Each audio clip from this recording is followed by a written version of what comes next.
सारे छात्रों, कुछ व्यस्तता के कारण अपने 1-2 दिन से क्लासें नहीं हो रही है। आज हम पुनः प्रारंभ कर रहे हैं और रामायण का 1-2 प्रश्न बच गया था, जिसको आज पूरा कर लेते हैं। फिर आज के बाद हम आगे से अगला जो अपना विषय है महाभारत, उसको लेंगे। तो जैसा कि मैंने बताया था कि रामायण से संबंधित कुछ प्रश्न होता है सीमित शब्दों में लिखने के लिए, तो उसी तरह से 2 प्रश्न और स्वाभाविक रूप से प्रष्टव्य है या पूछे जाने के कारण पहले भी पूछा जा चुका है, तो ऐसे प्रश्नों को देखना है। तो एक रामायण में एक उक्ति चलती है, रम्या रामायणी कथा। रम्या रामायणी कथा ये संस्कृत कवियों में, संस्कृत विद्वानों में एक प्रसिद्ध उक्ति है रामायण के बारे में। तो परीक्षा में कई बार इस उक्ति को लिख करके पूछ देता है कि रम्या रामायणी कथा, इस कथन के आधार पर रामायण के सौंदर्य का, रामायण के स्वरूप का वर्णन कीजिए, या रम्या रामायणी कथा, इस कथन की समीक्षा कीजिए। तो इस दृष्टि से इस विषय से संबंधित कुछ बातें अपने को ध्यान में रखनी चाहिए। तो इस उक्ति का तात्पर्य क्या है कि रामायणी कथा जो है, रामायण का जो ये प्रसंग है, राम का ये जो चरित्र है, ये रम्य है, सुंदर है। तो रामायण की कथा के लिए कहा गया है, इसीलिए रम्या कहते हैं। तो ये जो सूक्ति वाक्य है, ये किन कारणों से कहा जाता है? रामायण में ऐसे सौंदर्य बोध के क्या क्षेत्र हैं, किस दृष्टि से ये कथानक कही गई है, इसके ऊपर में थोड़ी चर्चा करते हैं। तो सबसे बड़ी बात है कि कोई जो कथानक होता है, कोई कथा हो, कोई साहित्य हो, ये सब जितने भी हैं, उसके सुंदर होने के कुछ मानदंड होते हैं कि किस दृष्टि से कोई काव्य सुंदर हो सकता है। तो 2-3 चीज़ें उसमें प्रमुख होती है। तो जिसको अपनी भाषा में हम ये कहें कि किसी भी काव्य की रम्यता, सुंदरता, उसके प्रतिपाद्य जो विषय वस्तु है, जिसको हम कथानक कहते हैं, उसके आधार पर होती है। दूसरा, उसमें जो पात्रों का चयन होता है, पात्र का जो व्यक्तित्व है, पात्र का जो कार्य है, तो कार्य की दृष्टि से पात्रों का चयन, तो वह पात्र के व्यक्तित्व के आधार पर उस काव्य की सुंदरता होती है। क्यों होती है? क्योंकि यदि प्रतिपाद्य विषय वस्तु या उसके अनुरूप पात्र के द्वारा दिखाया गया जो कार्य है उससे समाज पर जो प्रभाव पड़ता है, समाज उससे जो कुछ सीखता है, तो जिस काव्य का प्रतिपाद्य वस्तु जितना सुंदर होगा, जितना प्रशस्त होगा, जितना उन्नत होगा, जितना प्रेरक होगा, जितना नीति व्यवहार और जीवन को उन्नत करने वाला होगा, वो काव्य, वो कथानक उतना सुंदर होता है। तो एक तो काव्य की सुंदरता उसके प्रतिपाद्य विषय वस्तु, पात्र और उसके पात्रों के द्वारा किए गए कार्य के आधार पर होता है। ये उसका एक बाहरी स्वरूप होता है सौंदर्य के लिए। दूसरा जो काव्य के सौंदर्य के बोधक तत्व है, तो जो साहित्यिक विधाएं हैं, जो साहित्यिक मानदंड हैं, उन साहित्यिक विधाओं का, मानदंडों का सुंदर समन्वय हो, उसका उचित प्रयोग हो, तो वो काव्य सुंदर होता है। तो एक तो पक्ष है जो साहित्यिक विधा से संबंधित है। इस विधाओं के अंतर्गत काव्य के लिए जो जो चीज़ें होनी चाहिए, रस है, छंद है, अलंकार है, सौंदर्य बोध है, उसमें गुण है, शब्द का संयोजन है, शब्द का प्रयोग, ये सब सारी चीज़ें काव्य की विधाओं के अंतर्गत आता है। तो किसी भी काव्य का सौंदर्य इन प्रधान दो तरीके से होता है। तो रामायण की जो रम्यता है, जो सौंदर्य बोध है, उस बोध के जो कुछ मूल कारण हैं, उस कारण को हम इस रूप में क्रमिक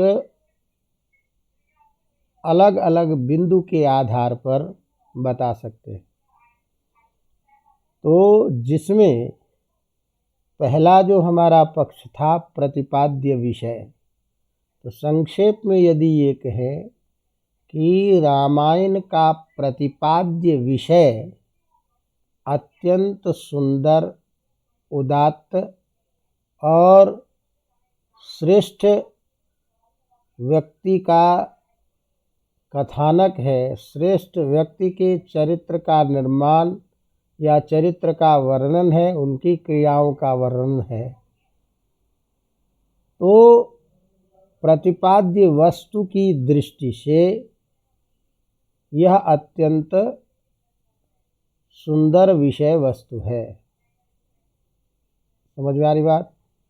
तो इसी को हम यूँ कह सकते हैं, पहला प्रतिपाद्य विषय ये एक मूल कारण है रामायण के सौंदर्य का, जिसको हम इस रूप में कह सकते हैं कि रामायण का प्रतिपाद्य विषय मर्यादा पुरुषोत्तम श्री राम के जीवन चरित्र से संबंधित है, जो साक्षात विष्णु के स्वरूप हैं, जिनका अवतरण ही लोक कल्याणार्थ मानव शरीर के रूप में हुआ है, जो प्रशस्त उच्च कुल सूर्य वंश में जन्म लिए हैं, जो साक्षात समस्त गुणों का समूह, सत्य एवं धर्म के प्रतिमूर्त, नीति के नियामक,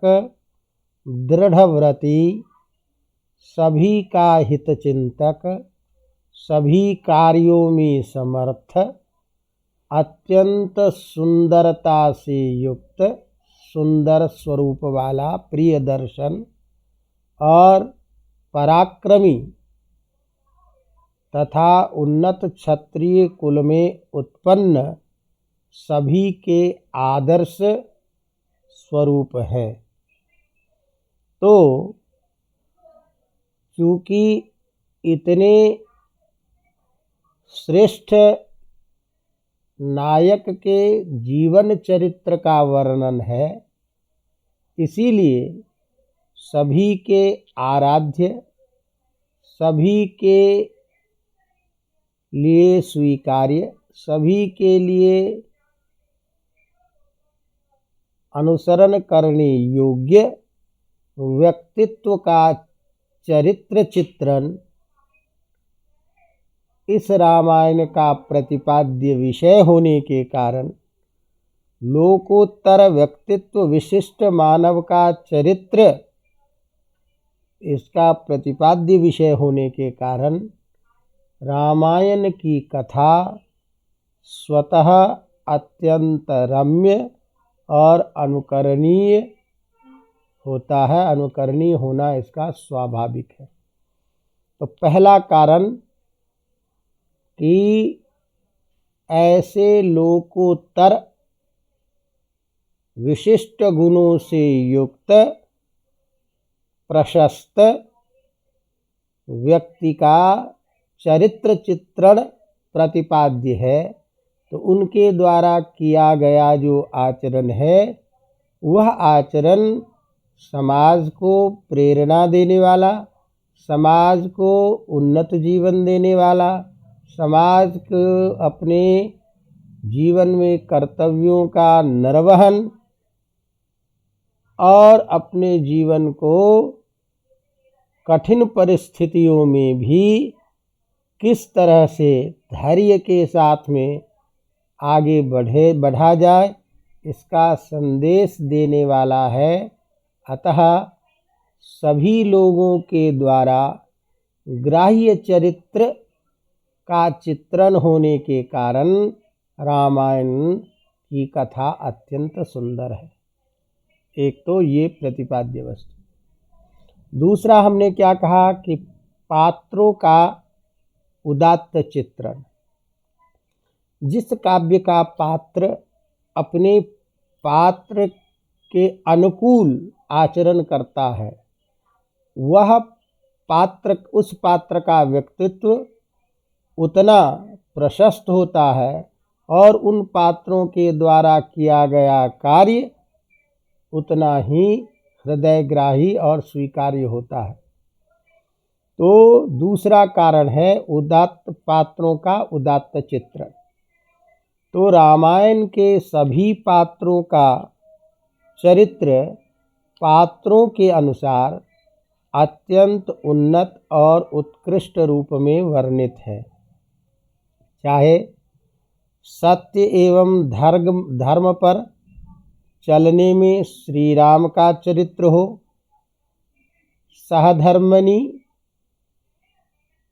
पत्नी के रूप में पति के सुख दुखों का अनुगमन करती हुई पातिव्रत्य धर्म के आचरण में सीता जी का चरित्र चित्रण हो, ज्येष्ठ भ्राता के सम्मान में एवं उनके अनुगामी होने के रूप में लक्ष्मण का चरित्र चित्रण हो, भ्रातृत्व प्रेम के रूप में भरत का आदर्श हो, त्याग तपस्या के रूप में उर्मिला का चरित्र चित्रण, वचन पालन के रूप में राजा दशरथ का व्यक्तित्व चित्रण और अनन्य मैत्री के रूप में राम एवं सुग्रीव की मित्रता, स्वामी के भक्ति के प्रति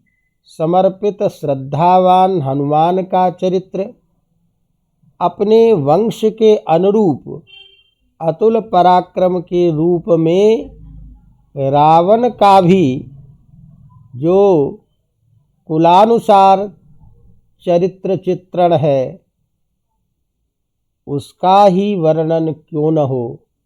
सभी वर्णन, सभी कथानक, सभी पात्रों के द्वारा संपादित किए जाने वाले कार्य अपने अपने स्वरूप में अत्यंत उत्कृष्ट और प्रभाव को उत्पन्न करने वाला होने के कारण रामायण की कथा उस पात्र के आधार पर, पात्रों के व्यक्तित्व के आधार पर स्वतः सुंदर होने स्वतः सुंदर बन जाते हैं। अवगतम।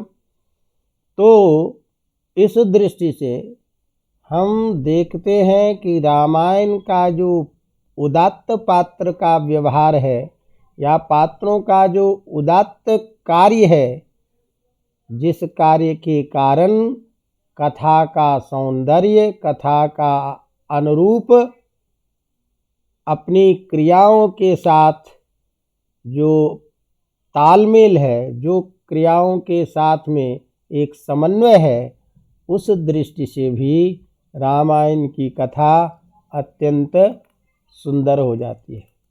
अवगतम। इसी तरह हम जब आगे की स्थिति में देखते हैं तो तीसरा जो इसका प्रमुख कारण है कि ये रामायण आचार एवं नीति का उद्बोधक शास्त्र है। तो जो आचार परंपरा की बात करेगा, जो नीति के मार्ग को दिखाएगा, वह काव्य सुंदर, श्रेष्ठ स्वाभाविक रूप से हो जाता है। तो तीसरा जो रामायण के रम्य होने का कारण है, आचार एवं नीति का उद्बोधक शास्त्र के रूप में। तो रामायण में आचार एवं नीति के प्रतिपालन की शिक्षा सर्वत्र दिखाई देती है। चाहे राम और सीता का आदर्श प्रेम, परस्पर भ्रातृत्व प्रेम, एक दूसरे के प्रति कर्तव्य का पालन, कठिन परिस्थिति में भी धैर्य एवं संयम का संरक्षण, परस्पर सहयोग से कार्य की सिद्धि, आत्मविश्वास की दृढ़ता का सुखद परिणाम, प्रजा हित, राजा का परम कर्तव्य, ये बहुत सारे ऐसे विलक्षण तत्व हैं जो एक श्रेष्ठ आचार और नीतिपूर्ण व्यवहार को दिखाता है।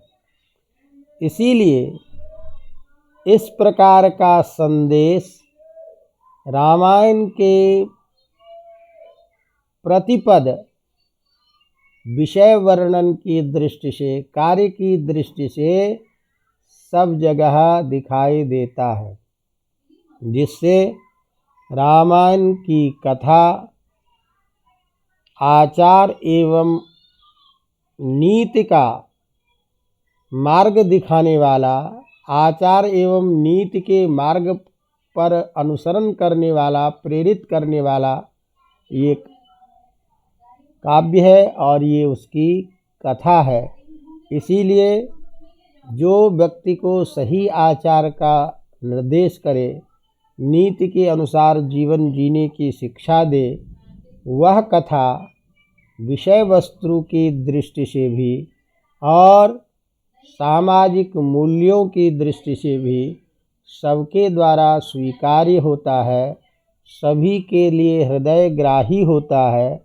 इसीलिए रामायण की कथा आचार और नीति से संबलित होने के कारण अत्यंत रम्य है। चौथा जो इसका एक मूल कारण है कि रामायण ऐतिहासिक जो सांस्कृतिक हमारे मूल्य हैं उसका आधार ग्रंथ है। तो ऐतिहासिक सांस्कृतिक आधार ग्रंथ होने के कारण ये सांस्कृतिक मूल्यों को दिखाता है। इसीलिए सांस्कृतिक मूल्य के प्रेरक शास्त्र होने के कारण, उदात्त जीवन जीने का दिशा निर्देश दिए जाने के कारण रामायण की कथा अत्यंत रम्य कही जाती है।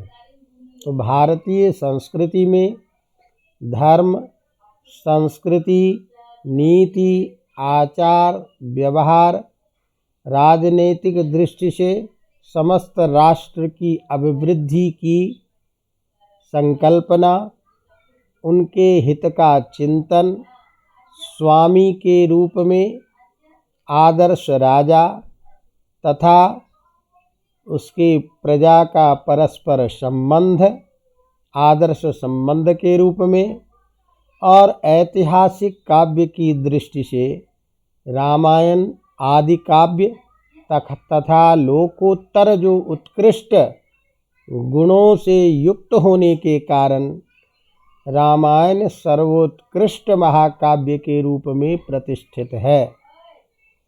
तो इस तरह से भारतीय धर्म, नीति, सत्य आदि का उद्बोधक शास्त्र होने के कारण, इन सभी मानवीय सांस्कृतिक मूल्यों की स्थापना करने वाला शास्त्र होने के कारण इसकी कथा अत्यंत रम्य है।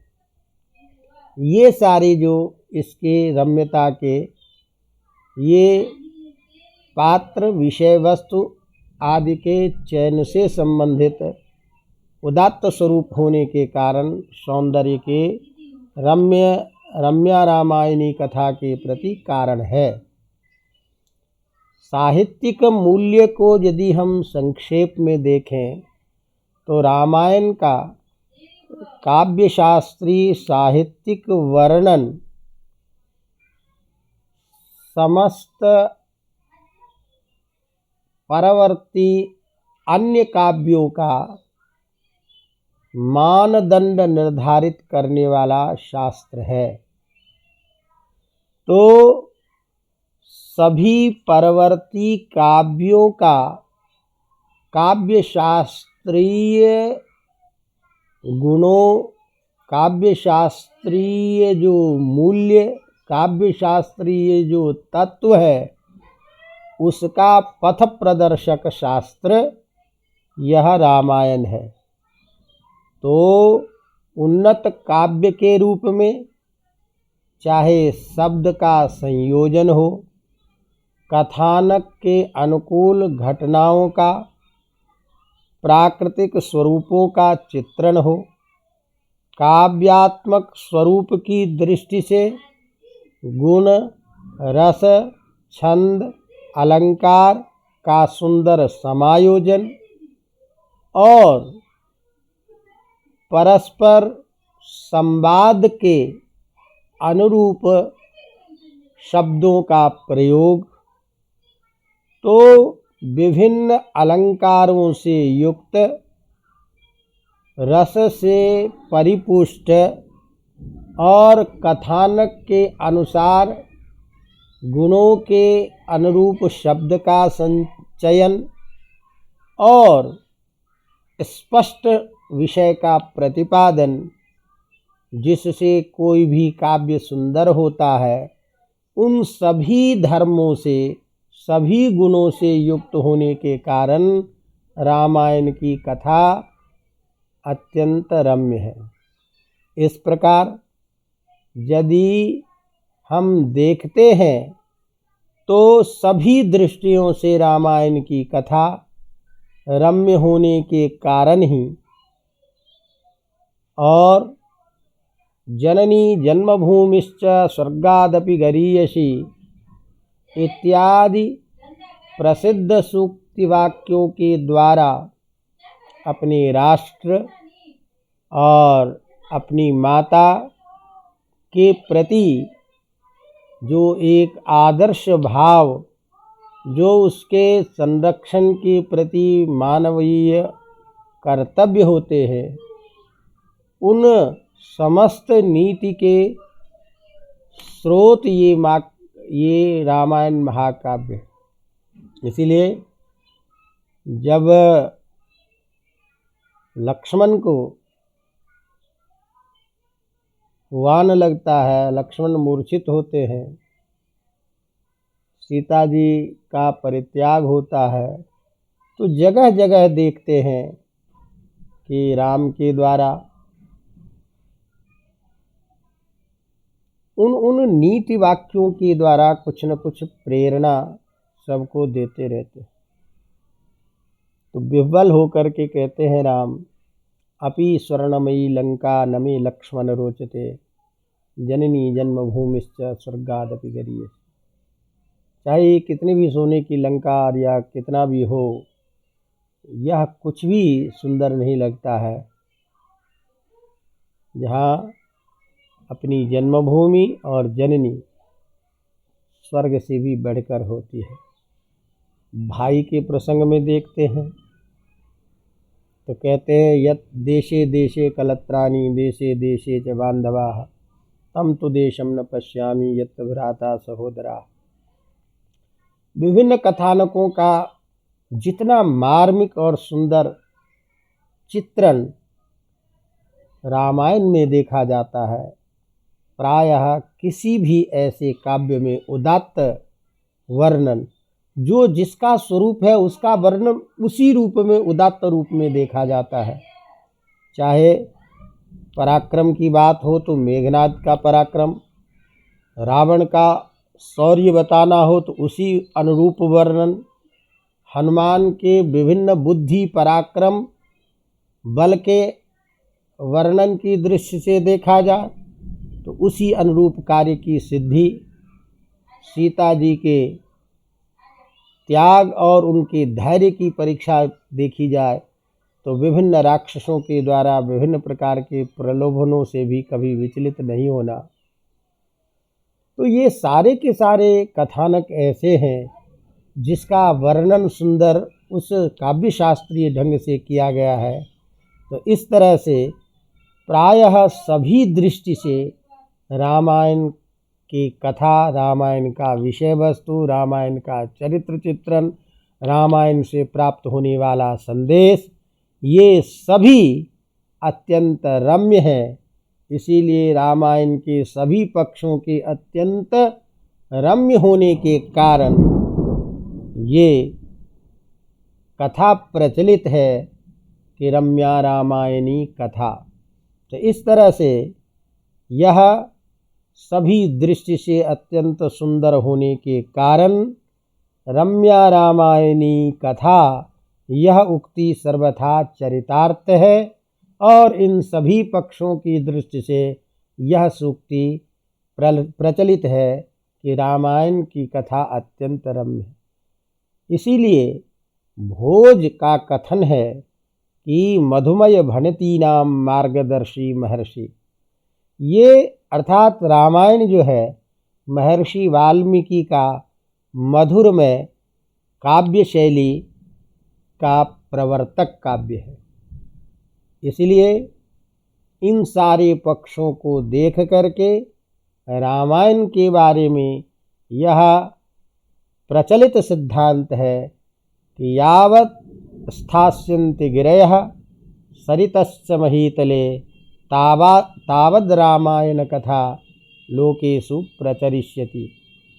तो जब तक ये सागर है, पर्वत है, तब तक यह रामायण की जो सुंदर कथा है ये लोकों में प्रचलित रहेगी। तो इस दृष्टि से हम देखते हैं कि रम्या रामायणी कथा, ये सूक्ति बिल्कुल अपने को चरितार्थ करती है और रामायण के सभी पक्षों के अत्यंत उत्कृष्ट होने के कारण, सुंदर होने के कारण, जीवनोपयोगी होने के कारण, प्राणी मात्र के अनुकरणीय होने के कारण यह सभी के लिए रम्य और अनुकरणीय, शास्त्रीय अनुकरणीय कथा है। अतः रम्या रामायणी कथा सर्वथा सत्य एवं सुंदर है। अवगतम। ये एक प्रश्न का संक्षेप में, जिसको आप अपनी भाषा में और संक्षेप कर सकते हैं, तो उन सारे भावों को लेकर के आपको लिखना है। अब इसी तरह से एक और प्रश्न रहता है कि रामायण का जो वाल्मीकि रामायण का जो सुंदर कांड है वो अत्यंत प्रसिद्ध और अत्यंत सभी कांडों में सभी पक्ष से अत्यंत सुंदर है। तो इस तरह से रामायण के इस सौंदर्य के कारण, सुंदरकांड के कारण यह एक प्रसिद्ध सूक्ति वाक्य चलता है, सुंदरे किम न सुंदरम। ये कि सुंदर में क्या चीज़ सुंदर नहीं है, तो इसका तात्पर्य है कि सुंदर कांड में क्या चीज़ नहीं सुंदर है, अर्थात सब कुछ सुंदर ही है। तो जैसा नाम है सुंदर कांड, इसी तरह से इसका सारा स्वरूप भी सुंदर है।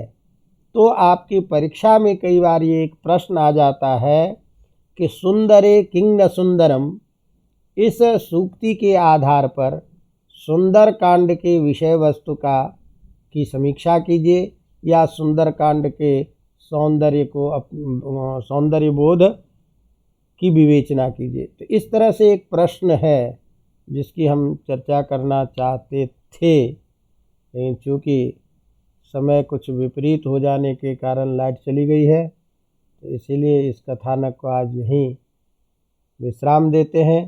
तो केवल ये एक छोटा सा प्रश्न है 10 मिनट का, जिसके बारे में हमको चर्चा करनी थी कि सुंदरे किम न सुंदरम। तो इस तरह का CS आदि में प्रश्न पूछा भी गया है, मुझे लगता है पिछली बार या किसी साल में। तो इस सूक्त के आधार पर सुंदरकांड के सौंदर्य की समीक्षा करें। तो इसमें कौन कौन से ऐसे तत्व है, क्यों इसका नाम सुंदरकांड है, इसका किस रूप में सौंदर्य बोध होता है, इन विषयों में कुछ चर्चा करेंगे। जो शेष रह गया उसको चर्चा करके, और कल से महाभारत अगला अपना सिस्टम वो चलेगा सिलेबस, तो उसके आधार पर चर्चा करेंगे। इसको आज यहीं विश्राम देते हैं। धन्यवाद।